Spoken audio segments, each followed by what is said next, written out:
Hello ಎಲ್ರಿಗೂ ನಮಸ್ಕಾರ. Welcome back to Bhagya creation. ಯಾರ್ಯಾರು ಹಾಗೆ ನಮ್ಮ ಚಾನಲ್ ನೋಡ್ತಾ ಇದ್ದೀರಾ ದಯವಿಟ್ಟು ಸಬ್ಸ್ಕ್ರೈಬ್ ಮಾಡ್ಕೊಳ್ಳಿ. ನನ್ನ ವಿಡಿಯೋ ಇಷ್ಟ ಆದರೆ ಒಂದು ಲೈಕ್ ಕೊಡಿ.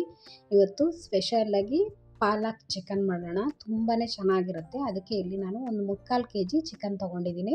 ಒಂದು ಕಟ್ಟು ಪಾಲಕ್ ಸೊಪ್ಪನ್ನು ತೊಗೊಂಡಿದ್ದೀನಿ. ತುಂಬಾ ರುಚಿಯಾಗಿರುತ್ತೆ, ಗ್ರೀನ್ ಆಗಿರುತ್ತೆ ಮತ್ತು ಮಕ್ಕಳಿಗೂ ಸಖತ್ತಾಗಿ ಇಷ್ಟ ಆಗುತ್ತೆ. ಯಾವಾಗಲೂ ಒಂದೇ ರೀತಿ ಮಾಡೋ ಬದಲು ಹೆಲ್ತಿಗೆ ತುಂಬ ಉಪಯೋಗವಾಗಿ ಬೇಕಾಗಿರೋಂಗೆ ಮಾಡ್ಕೋಬೋದು. ಸೊಪ್ಪೆಲ್ಲ ತಿನ್ನಲ್ಲ ಅಂದಾಗ ಈ ರೀತಿ ಮಾಡಿಕೊಡ್ಬೋದು. ಈಗ ಮೊದಲಿಗೆ ನಾನು ಒಂದು ಜಾರ್ ತೊಗೊಂಡು ಇಲ್ಲಿ ಪಾಲಕ್ ಸೊಪ್ಪನ್ನ ವಾಶ್ ಮಾಡಿ ಎತ್ತಿಟ್ಕೊಂಡಿದ್ದೀನಿ. ಚಿಕನ್ನು ಅಷ್ಟೇ ವಾಶ್ ಮಾಡಿ ಎತ್ತಿಕ್ಕಿದ್ದೀನಿ. ಇದಕ್ಕೆ ನಾನಿಲ್ಲಿ ಹಸಿರು ಮೆಣಸಿನ್ಕಾಯಿ, ಶುಂಠಿ, ಬೆಳ್ಳುಳ್ಳಿ, ಸ್ವಲ್ಪ ಪುದೀನ ಹಾಕ್ಕೊಳ್ಳಿ. ಏಕೆಂದರೆ ಪುದೀನ ಜಾಸ್ತಿ ಆಯಿತು ಅಂದರೆ ಆ ಫ್ಲೇವರೇ ಬರುತ್ತೆ. ಹಾಗಾಗಿ ಇಲ್ಲಿ ಪಾಲಕ್ ಚಿಕನ್ ಕರಿ ಮಾಡ್ತಾ ಇರೋದ್ರಿಂದ ಸ್ವಲ್ಪ ಪುದೀನ ಹಾಕ್ಕೊಳ್ಳಿ, ಸ್ವಲ್ಪ ಕೊತ್ತಂಬರಿ ಸೊಪ್ಪು. ಈಗ ಒಂದು ಜಾರ್ಗೆ ಹಾಕ್ಕೊಳ್ಳಿ. ಅಂದರೆ ಇದನ್ನು ಹಾಗೇ ರುಬ್ಬೋದಕ್ಕಾಗಲ್ಲ, ಹಾಗಾಗಿ ಇಲ್ಲಿ ಮೊಸರನ್ನ ಹಾಕ್ಬಿಟ್ಟು ನಾನು ಪೇಸ್ಟ್ ಮಾಡ್ಕೊತಾ ಇದ್ದೀನಿ. ನೀವು ಸ್ವಲ್ಪ ನೀರು ಸ್ವಲ್ಪ ಮೊಸರು ಎರಡು ಬೇಕಾದರೂ ಹಾಕ್ಕೋಬೋದು. ಇಲ್ಲಾಂದರೆ ಮಾಮೂಲಿ ಎಣ್ಣೆಲಿ ಹುರಿದ್ಬಿಟ್ಟು ಬೇಕಾದರೂ ಈ ರೀತಿ ಪೇಸ್ಟ್ ಮಾಡ್ಬೋದು, ಅಥವಾ ನೀರಲ್ಲಿ ಬೇಯಿಸಾದ್ರೂ ಮಾಡ್ಬೋದು, ಇಲ್ಲ ಡೈರೆಕ್ಟು ಈ ರೀತಿ ರುಬ್ಬಿಟ್ಟು ಒಂದೇ ಸಲ ಮಾಡ್ಬೋದು. ನೋಡಿ, ಈ ರೀತಿ ಮೊಸರು ಹಾಕ್ಕೊಂಡು ಈ ರೀತಿ ನುಣ್ಣಗೆ ಪೇಸ್ಟ್ ಮಾಡಿ ಎತ್ತಿಟ್ಟಿದ್ದೀನಿ. ಇವಾಗ ಗ್ಯಾಸ್ ಹಚ್ಬಿಟ್ಟು ಒಂದು ಬಾಣಲಿನ ಇಟ್ಕೊಂಡು ಒಂದು ಮೀಡಿಯಮಲ್ಲಿ ಎಣ್ಣೆ ಹಾಕ್ಕೊಳ್ಳಿ. ಏಕೆಂದರೆ ಚಿಕನಲ್ಲೇ ಆಲ್ಮೋಸ್ಟ್ ಕೊಬ್ಬಿನಂಶ ಎಣ್ಣೆ ಇದ್ದೇ ಇರುತ್ತೆ. ನಾವು ಬೆಂದಾದ್ಮೇಲೆ ಅದು ತುಂಬ ಎಣ್ಣೆ ಆಗೋಗ್ಬಿಡುತ್ತೆ.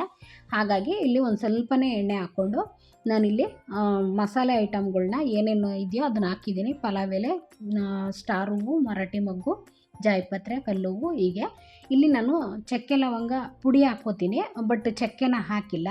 ಮತ್ತು ಇಲ್ಲಿ ಒಂದು ಅರ್ಧ ಟೊಮೊಟೊ ಮತ್ತು ಒಂದು 2ರಿಂದ 3 ಈರುಳ್ಳಿನ ಕಟ್ ಮಾಡಿ ಇಟ್ಕೊಂಡಿದ್ದೆ. ಅದನ್ನು ಫಸ್ಟಿಗೆ ನಾನು ಈರುಳ್ಳಿನ ಹಾಕಿ ಸ್ವಲ್ಪ ಫ್ರೈ ಮಾಡಿಕೊಂಡು ಅದ್ರ ಜೊತೇಲಿ ಒಂದು ಟೊಮೊಟೊನ ಸಣ್ಣಗೆ ಕಟ್ ಮಾಡಿ ಹಾಕ್ಕೊಂಡಿದ್ದೀನಿ.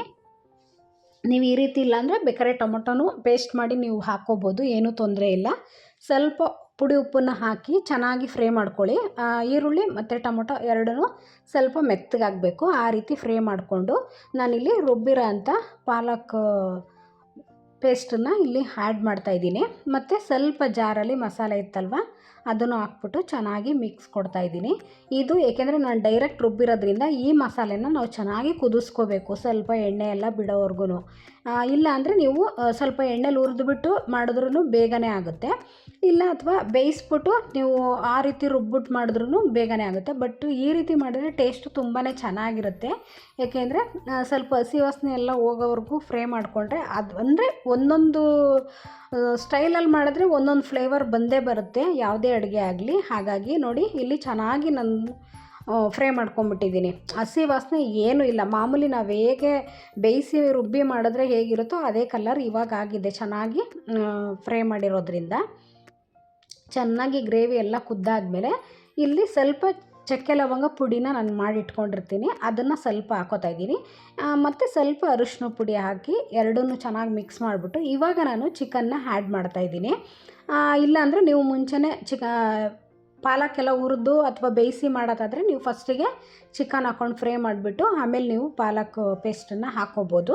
ನಾನಿಲ್ಲಿ ಈ ರೀತಿ ಮಾಡಿದ್ದೀನಿ, ಏಕೆಂದರೆ ಪಾಲಕ್ ಗ್ರೇವಿಲೇ ಚೆನ್ನಾಗಿ ಬೆಂದರೆ ಟೇಸ್ಟು ತುಂಬಾ ಚೆನ್ನಾಗಿರುತ್ತೆ. ಹೆವಿ ಮಸಾಲನೂ ಇರಲ್ಲ. ನಿಮಗೆ ಸ್ವಲ್ಪ ಮಸಾಲ ಏನಾದರೂ ಜಾಸ್ತಿ ಬೇಕು ಅಂತಂದರೆ ನೀವಿಲ್ಲಿ ಗರಂ ಮಸಾಲ ಏನಾದರೂ ಬೇಕಾದ್ರೆ ಆ್ಯಡ್ ಮಾಡ್ಕೋಬೋದು. ಇಲ್ಲಿ ನ್ಯಾಚುರಲಾಗಿ ಹೋಮ್ ಮೇಡಲ್ಲಿ ಮಾಡ್ಕೋಬೋದು. ಮತ್ತು ಚಿಕನ್ ಎಲ್ಲ ಹಾಕ್ಬಿಟ್ಟು ಸ್ವಲ್ಪ ಮಿಕ್ಸ್ ಕೊಟ್ಟು ಮತ್ತು ಇಲ್ಲಿ ರುಚಿಗೆ ತಕ್ಕಷ್ಟು ಉಪ್ಪನ್ನು ಇಲ್ಲಿ ಆ್ಯಡ್ ಮಾಡ್ತಾಯಿದ್ದೀನಿ. ನೀವು ಅಷ್ಟೇ ನಿಮಗೆ ಫಸ್ಟಿಗೆ ನೀವು ಚಿಕನ್ ಹಾಕಿದ್ರೆ ಆವಾಗಲೇ ಉಪ್ಪು ಹಾಕ್ಕೊಂಬಿಡಿ, ಆವಾಗ ತುಂಬ ಚೆನ್ನಾಗಿ ಉಪ್ಪು ಖಾರ ಎಲ್ಲ ಚೆನ್ನಾಗಿ ಹತ್ತುತ್ತೆ. ನಿಮಗೆ ಹೆವಿ ಮಸಾಲ ಇರಲ್ಲ ಇದಂತೂ, ಹೆಲ್ತಿಗೂ ತುಂಬಾ ಒಳ್ಳೆಯದು. ಕೆಲವ್ರಿಗೆ ಚಿಕನ್ನು ಒಂದೇ ಥರ ತಿಂದು ತುಂಬಾ ಬೇಜಾರಾಗೋಗ್ಬಿಡುತ್ತೆ, ಆವಾಗ ಈ ರೀತಿ ಮಾಡ್ಕೋಬೋದು. ಇಲ್ಲಿ ನೋಡಿ, ಸ್ವಲ್ಪ ಮುಚ್ಚಿ ಈ ರೀತಿ ಮಿಕ್ಸ್ ಮಾಡ್ಕೋತಾ ಇರಬೇಕು. ಇದಕ್ಕೆ ನೀವು ಗೋಡಂಬಿ ಪೇಸ್ಟ್ ಮಾಡಬೇಕಾದ್ರೂ ಹಾಕ್ಕೋಬೋದು, ಅದು ತುಂಬ ಚೆನ್ನಾಗಿರುತ್ತೆ ಟೇಸ್ಟು. ನಾನಿಲ್ಲಿ ಹಸಿರು ಮೆಣಸಿನ್ಕಾಯಿ ಒಂದು ಮೀಡಿಯಮಲ್ಲಿ ಹಾಕಿದ್ದೀನಿ. ಹಾಗಾಗಿ ಇಲ್ಲಿ ಯಾವುದೇ ರೀತಿ ನಾನು ಪ್ಯಾಕೆಟ್ ಮಸಾಲ ಆಗಲಿ ಗರಂ ಮಸಾಲ ಆಗಲಿ ಯಾವುದನ್ನು ಯೂಸ್ ಮಾಡ್ತಾಯಿಲ್ಲ. ನಿಮಗೆ ಅಕಸ್ಮಾತು ನಿಮಗೆ ಟೇಸ್ಟ್ ಬೇಕು ಅಂತಂದರೆ ನೀವು ಸ್ವಲ್ಪ ಆ್ಯಡ್ ಮಾಡ್ಕೋಬೋದು. ತೊಂದರೆ ಇಲ್ಲ. ಬಟ್ ನಾನು ಹಾಗೇ ಮಾಡಿದ್ದೆ ನೋಡಿ. ಚೆನ್ನಾಗಿ ಕುದಿಸ್ಬೇಕು, ಮಿಕ್ಸ್ ಮಾಡ್ಕೊಂಡು ಅದು ಬೆಂದಾಗ ಎಣ್ಣೆ ಎಲ್ಲ ಬಿಟ್ಕೊತಾ ಬರುತ್ತೆ. ಆವಾಗ ಬೆಂದಿದೆ. ಚೆನ್ನಾಗಿ ಬೇಯಿಸಿದ್ರೆ ಎಣ್ಣೆ ಎಲ್ಲ ಬಿಟ್ಕೊಂಡಾಗ ಚೆನ್ನಾಗಿ ಬೆಂದಿದೆ ಅಂತ ಅರ್ಥ. ತುಂಬ ಚೆನ್ನಾಗಿತ್ತು, ಸಾಫ್ಟಾಗಿತ್ತು ನೋಡಿ. ಫುಲ್ಲು ಎಣ್ಣೆ ಎಲ್ಲ ಬಿಟ್ಕೊಂಡಿದೆ. ಇವಾಗ ಬೆಂದಿದೆ, ರೆಡಿಯಾಗಿದೆ.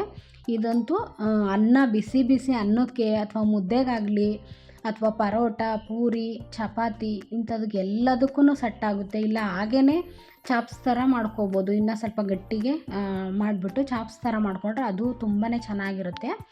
ನೀವು ಒಂದು ಸಲ ಪಾಲಕ್ ಸೊಪ್ಪಲ್ಲಿ ಮಾಡಿ, ತುಂಬಾ ಚೆನ್ನಾಗಿರುತ್ತೆ. ನಮ್ಮನೇಲಂತೂ ಸಖತ್ತು ಇಷ್ಟಪಟ್ಟರು. ನಾನು ಯಾವಾಗಲೂ ಬೇರೆ ಬೇರೆ ರೀತಿ ಮಾಡ್ತಾಯಿರ್ತೀನಿ ಒಂದೊಂದು ಟೈಮು. ಬಟ್ ಎಲ್ಲದೂ ವಿಡಿಯೋ ಮಾಡೋಕ್ಕಾಗಲ್ಲ. ಕೆಲವು ಟೈಮ್ ಮಾತ್ರ ಮಾಡಬೇಕು ಅನಿಸ್ದಾಗ ಮಾತ್ರ ಮಾಡ್ತೀನಿ. ತುಂಬಾ ಚೆನ್ನಾಗಿತ್ತು ನೋಡಿ. ಎಷ್ಟು ಪರ್ಫೆಕ್ಟಾಗಿ ಬೆಂದಿದೆ. ಎಣ್ಣೆ ಎಲ್ಲ ಚೆನ್ನಾಗಿ ಬಿಟ್ಕೊಂಡು ಸೂಪರ್ ಟೇಸ್ಟು, ಹೆಲ್ದಿಯಾಗಿರುತ್ತೆ. ಮಕ್ಕಳಿಗಂತೂ ಸೊಪ್ಪೆಲ್ಲ ತಿನ್ನಲ್ಲ ಅಂದಾಗ ಈ ರೀತಿ ಮಾಡಿಕೊಡಿ, ತುಂಬಾ ಚೆನ್ನಾಗಿರುತ್ತೆ. ಹೀಗೆ ನಮ್ಮ ಚಾನಲ್ನ ಸಪೋರ್ಟ್ ಮಾಡಿ, ಸಬ್ಸ್ಕ್ರೈಬ್ ಮಾಡ್ಕೊಳ್ಳಿ, ಶೇರ್ ಮಾಡಿ, ಕಮೆಂಟ್ ಮಾಡಿ. Thank you for watching.